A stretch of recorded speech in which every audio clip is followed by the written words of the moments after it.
This is a special one. I am going to be talking to two guys now who you're going to meet and you may have already seen. I remember doing their very first consultation. And when Wes and I do these consultations, it's really what I love about my job is I always remember the first consultation. I don't remember too much after that, but the first consultation, I can always remember the image of talking over Zoom and the positioning of the intended parents or the surrogates that we speak to. And this particular meeting is still lasted with me in this very old, rusty, dusty brain. Welcome to the two of you. Tell us who you are and whereabouts are you from? So I'm Konstantinos and I am Dionysis. Yep. And we've been together for 19 years. Wow. So yeah, it seems too long. 19 years. 19 Tell me, how years. did you meet? We met in a series of design conferences. So we keep bumping into each other. I have a thing that I get confused and I don't remember faces. I struggle remembering faces. There's a condition with that. Okay. I self-diagnosed myself. But that means that, sometimes I see people and I see them again, I don't remember who they are. But every time I saw Konstantinos, I was like, he's cute. And at some point we started talking and all that. And then we met in one of these conferences. And we've been together for 19 years. That's amazing. Half of that married. And yeah, the rest is history. The rest is history. I'm going to talk a bit more about that. Where is the fabulous accent from, boys? So we're both from Greece. And I grew up in an island in Ithaca. It's on the west part of Greece. Nice. Near Kefalonia in Corfu. Beautiful. It's a small island, which is really nice growing up there because you're free to go around and do whatever you want and all that. Nobody's really, worried. Apart from the sea, that sometimes might be a struggle. But yeah, that was good. And then as a teenager, we moved to Athens, which was like a different kind of experience in the city, trying to, understand more about it, which was really cool. But Konstantinos is a city boy, proper city boy. Yes. I'm from Athens, the capital.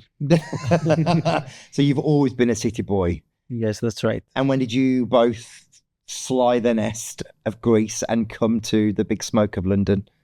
In 2011, we were already some years together. We were living together. And then we wanted to come and explore London as kind of more professionally, to be honest. It was a time that was quite a difficult time in Greece because of the financial crisis. Yeah. And it was like, we both had studied in the UK before. I did an MA in graphic design in London. Konstantinos did a BA in Huddersfield, yeah. But we love Yorkshire. But we both loved the idea of living in London. So it kind of felt like a big challenge, but also something that we could really do. And, we were really kind of curious about it. And yeah. Here you are. It was quite liberating. I remember the day that we actually traveled to London. Yeah. One-way ticket. And you were those types. Wowzers, that's brave. Exactly. And then we had to leave all our stuff. We sold things. We left behind things. We had a flat that we left, and we came here with like 2 pieces of luggage each. It was so liberating. It was like, actually, it's a new start. This is all I need. Unfortunately, now we have way more things. Now your flat is full of stuff. Yeah. So you're both graphic designers. I know we were talking about earlier. We're at a point now we've known each other for 3 years. 3 years, yeah. And I remember that first call. I remember the first conversations and a view. And I think it was a two dads call initially, maybe it may have been a two dads. No, it was an MSJ call. It was an MSJ. And the conversation, you were not aware of surrogacy and you were totally fresh to, what does this even mean? And it was very much a slow process for you to get on board as well. I remember it wasn't some of the calls that we have and the decisions are made before the call is finished and the membership moves forward. But for you, there was an air of caution, wasn't there? I think you were really careful with proceeding to that next stage. I do remember a bit of a gap. Tell us, or tell me, a bit more about taking that first leap and that jump with wanting to have a family, and how did you get to the decision-making process to do it in this way? I think I don't remember a lot of things in terms of the starting point, but what I remember is that we didn't really know if surrogacy is something that is for us. Yeah. So we had to learn a lot of things, and it was really helpful to have that initial conversation and just to gradually kind of understand and educate ourselves through the different kind of stages and processes of the journey. Mm-hmm. Yeah, I started at the beginning, to be honest, that surrogacy was for people like Kim Kardashian and Ricky Martin and things like that. And when we started looking online and we found information about My Surrogacy Journey as well, we thought that, actually that seems more doable and something we could do. Yeah. And the first chat with you, I remember that chat, it was really good and really optimistic, and then, guys, there's a way. And also we really appreciate the fact that you were coming from a similar experience. Mm-hmm. So, you guys as a gay couple, that you have had your children with surrogacy, so we knew that we could trust that experience that you had, and it felt that we could relate even more. Mm-hmm. And I think that's often what we hear from other people, that they like the fact that we've been through that particular journey, that you know how it feels. We struggle. Relevant. And I think but then there's also a sense of responsibility from our side, because surrogacy, as we've seen, has become more and more popular over the last 3 years.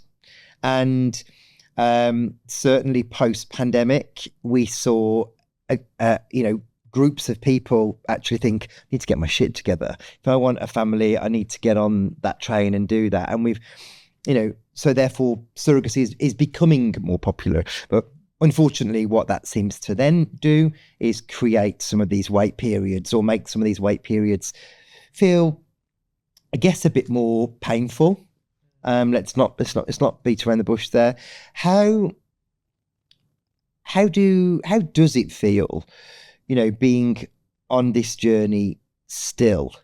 And I want to really understand and let our listener know how important the work that we do is, and how it feels to still be chasing that dream. And it's gonna happen. We're adamant to make that happen. That's what we do. But how does it feel right here, right now? Full of emotions. We're still optimistic and hopeful, because I think this is who we are as people. But it's quite challenging, and I guess the trickiest of things is that, as you said, it's been a period of time where we're just waiting, and I think, as our kind of personalities, that we usually are quite active with things, so it's kind of like challenging that aspect of that we will have to wait, and there's maybe not many things that we can do, or how we can kind of chase this for us and for other people. So I guess there is this challenge. It's quite extraordinary, but we're still in this journey, and I guess it's a longer kind of journey as well. It's a point of the journey where we are right now. We also our journey with MSJ started 3 years ago, but our journey to decide and that we want to have a family started before that. Yeah. So we've been through the decision making for a while now. It's been much longer than 3 years in terms of the deciding. It's quite, to be honest, for me, it feels quite difficult at the moment. Yeah, it's not. Let's talk about that, because I think it's really important. But it is difficult. What do you do when you're feeling difficult? What how do you lift each other up?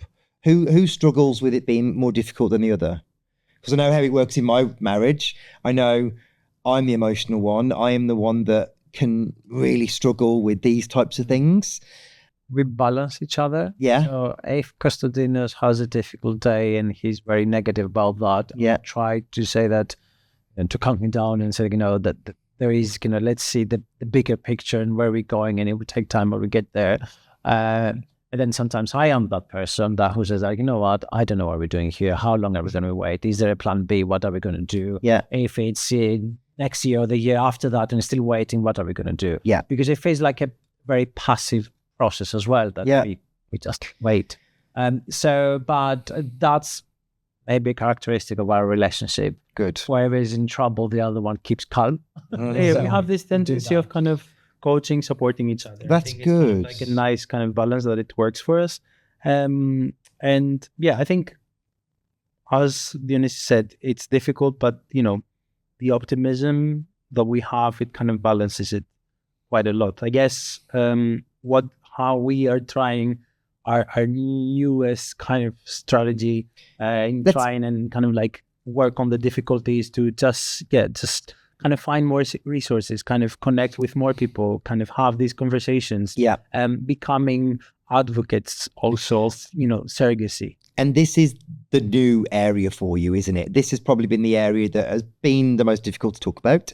It's because with a fertility journey, the moment you start telling people, then they're on the train with you. They're invested. They want to keep asking you any news. And sometimes that's nice, but sometimes you do want to be like, oh, I just don't want to talk about it today. You almost have to put your stall out and be like, okay, don't really want to talk about surrogacy today, but we're good and everything is still moving. Why do you think that conversation has taken a while for you to feel comfortable to talk about it? I'm curious to understand, why was it from a sense of self-care or privacy, or was it? No, actually, from the very beginning, we're very open with our friends and our family. So amazing. We did discuss it, and they were exactly as you said. They were really invested from the very beginning. So they keep asking us, "Oh, what's the new?" and all that. Yeah. We had a few people who were very, very cautious and said that, "Oh, I want to ask you, but I don't want to feel pressure. So can I ask, or should I not ask?" They're good friends. Not many people ask those questions. But we did say to everyone that, you know what, this is something that we're really excited about, and we're happy to discuss, and we're happy to give you any information we have. So it's not that we changed. We had that from the beginning, but what we're kind of changing now is that although before we were talking to our family and our close friends, now we want to find ways to talk more about it. So people we might know, but not be very, very close to us. But we think that surrogacy is something important, and it helps a lot of families. Yeah. So it's good to start talking as a community more about it. And if all intended parents, they were speaking to all their networks or all their, their circle, it will end up being kind of something more open. Totally. A lot of the feedback, a lot of the pushback in terms of surrogacy, it's because people don't really know. Education, yeah. And I think what you're doing right now from an awareness point of view is exactly what we encourage people to do if they feel comfortable and safe enough to do so. I think you're not just doing it for you as well. That's, the conversation that we had earlier. You're doing this because these are conversations that people could be having, and they discover that they've got a cousin, an auntie, a friend that's going through infertility, that, this is knowledge and this is education, and this is exactly the type of owning a particular narrative that is going to break down barriers, that's going to raise awareness of surrogacy, and that's going to help people that are struggling with infertility, whether that's linked to being LGBTQ or whether that's due to infertility on a broader scale. Let's talk about those wonderful embryos then, because I want you to refresh my memory with them. Where are we at with those gorgeous frozen little cells? They're keeping fresh. Yeah, they are. They're chilling, literally. They are thinking, do you know what? I'm not quite ready yet. I'm just going to sit here with all my pals. Tell us what is in the tank. What do we have? How many do we have? We created embryos about 2 years ago now. Okay. With a donor, and we have these. 8. 8 is a good number. Yeah, which we hear is a good number. It's it's one of my favorite numbers, actually. 8 is my favorite number. It was a bit stressful at that point, but they told us it's going to be like that because every day you lose some until the whole process. I remember how many eggs, how many fertilized, how many they went through the 3rd day, the 4th day. Isn't that really stressful? Like the updates on the day 1, 3, and 5, usually you get, but I don't know how often you were updated. I just remember hating that week. I just remember thinking, oh my gosh, this is so stressful. We started with a good number. So we're really excited to start with, and, just to be in that kind of like, have that milestone. Yeah. Right. That we are, creating embryos. And we didn't know what exactly to expect. We kind of were quite relaxed about it. We didn't want to think of any specific number. We didn't want to know what is a good number, just to see how it will go. Yeah. It's just that countdown and kind of like added a little bit more of a... And nobody wanted to give us a number. Yeah. Action. So everybody was very careful and very sensitive. But then they told us that, we have 8 and they look good quality and they were happy with that. So 8 is great. How many eggs were retrieved? Can you remember? Was it like maybe double? Yeah. 16. Yeah. Well, that sounded like a huge number. That's but getting 8 blastocysts from a cohort 16 is good. That is very good.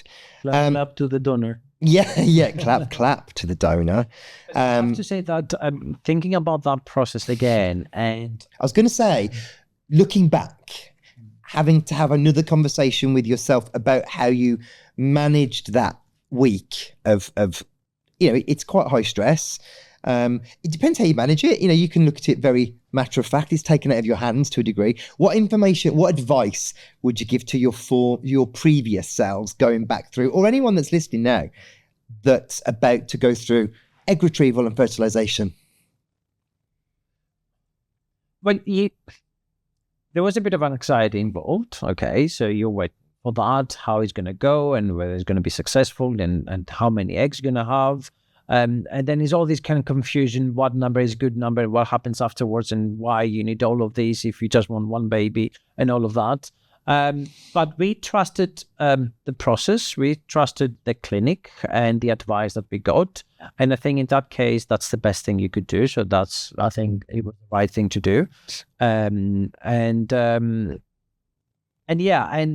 it was an exciting moment as well. So there was a bit of stress, but also it was like, we have eggs. It's creating life, isn't it? It is exciting. Then, so that was really, really positive experience. And also we knew that would be the point where from this moment onwards, we would kind of like, be eligible for the hunt. Like, we would be open for a surrogate to kind of choose us.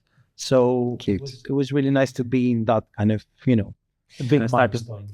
And exactly. So at My Surrogacy Journey, how we work things is that you are available from the point of matching once you have embryos frozen, which has been 2 years for you guys now. 3 years members, 2 years embryos frozen. Correct? Yeah. So I just want to ask you another question, because again, mine's just gone with something else. Choosing a donor. I loved your clap to the donor because it's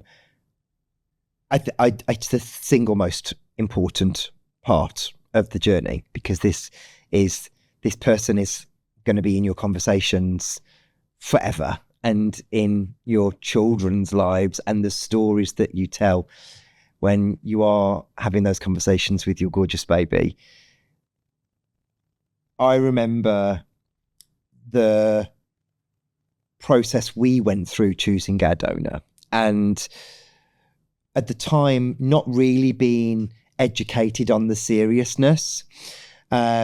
We know that we were using my sperm first, and we were going to choose a donor that would match Wes's characteristics, and that's really all we did. We didn't agonize over choosing multiple profiles because we didn't have that luxury. And we weren't really being navigated particularly great from the clinic either. And the importance of choosing a donor certainly wasn't stressed to us. How did you tackle and approach choosing just getting your head in the space of who would be the donor of your future children? Again, this was something really kind of new and unexpected for us. So we didn't know how that process would be. We kind of took the guidance from MSJ and kind of learned, what the process is. And then I guess that journey was a little bit longer for us because the first donor that we chose, she wasn't in match with both of us. And then we kind of, and when this donor came up, we took a day to kind of digest all of the information, and we immediately decided that we would go with her. We didn't really, we trusted the process, and we thought that, this donor came for a reason, and, everything looked great. So we kind of wanted to go forward with the process. And then when we realized that, this donor wasn't a match with both of us. And this was co-carriage, wasn't it? This was from extended carrier screening. Yeah. So that was a big disappointment. Yeah, they felt like a loss, and for absolutely, and so rare that we had a co-carriage. I think we had with the both potentially. I think there was yes. So and we have never seen that ever happen. Yeah. So the second donor, we decided that we would try another donor, and we'll see, if we would be, in hopes that we would be both matches with this donor. It ended up that, again, the donor was... I've never seen it like this. One of us again. And what this means, by the way, is so as at MSJ, we do extended carrier screening. So we test for extended genetic conditions to make sure that the sperm provider and the donor don't share the same condition, which could result in having a child with that condition. And these guys were so unfortunate that two separate donors, both carrying a condition on each side, weren't they? Yes. Just... But then at some point we thought that we need to make a decision. We felt that, we were already almost a year later from when we had started. So we decided that even if we don't have a donor who is compatible with both of us, we will continue with that person. Mm-hmm. And we create only embryos with one side. And we did that. Our goal initially is to have one baby. So we said that it doesn't really matter. Mm-hmm. And at some point we knew that we had to choose whether it's the embryo that it was created with my sperm or Konstantinos' sperm. So at some point we had to make that decision. And we thought that, that decision has been made already. And let's start with that, and we'll see what will happen in the future. But there was the other thing when we started looking for a donor. And even before that, when we start understanding the process and the practicalities of the process, we go very emotionally to start the journey, like we are looking forward to having a baby. So that's a very emotional thing. And then you get into the process, it's talking about sperm counts and donors and clinics and how many and what relationships and all genetic conditions, DNA tests. And then we're talking about frozen eggs or fresh eggs. I didn't even know that you could choose between all these and what are the benefits of one or the other and the cost and all that. And it started feeling quite weird, to be honest. Mm-hmm. It was like, I'm going to a supermarket to shop for a baby, and it should not be like that. So I was like, it was a bit strange. Yeah. And I can absolutely see that. But again, you're starting process, and you trust the process, you trust the people who know and have done it before you. But I remember the call that we had with the lady who helped us to find a donor. And I didn't really expect that, but we started the conversation and said, okay, so what do you want? What height? What weight? What color of hair? I was like, oh, okay, so specific. And we had to think about all that. And they were going into detail up to what did she study and what university and all of that. And we really had to take some time to think about what is the profile that we would like to have. Uh-huh. And we didn't really want to be that kind of people. And I'm not judging anybody, but and it depends. You need to do what feels comfortable for you. But we didn't want to be so specific that I want somebody who has studied philosophy and speaks Mandarin and plays the piano. It's like, I'm not interested because I know that kids grow up in their families and they have in different circumstances. Yeah. So you might study or you might not study, but it doesn't really mean much. But it doesn't also mean that just because that donor has studied that you're going to have an absolute genius of a child. Exactly. You know, this is again education about choosing a donor and how vulnerable you are as an intended parent and when you're making these choices and what do these choices actually mean?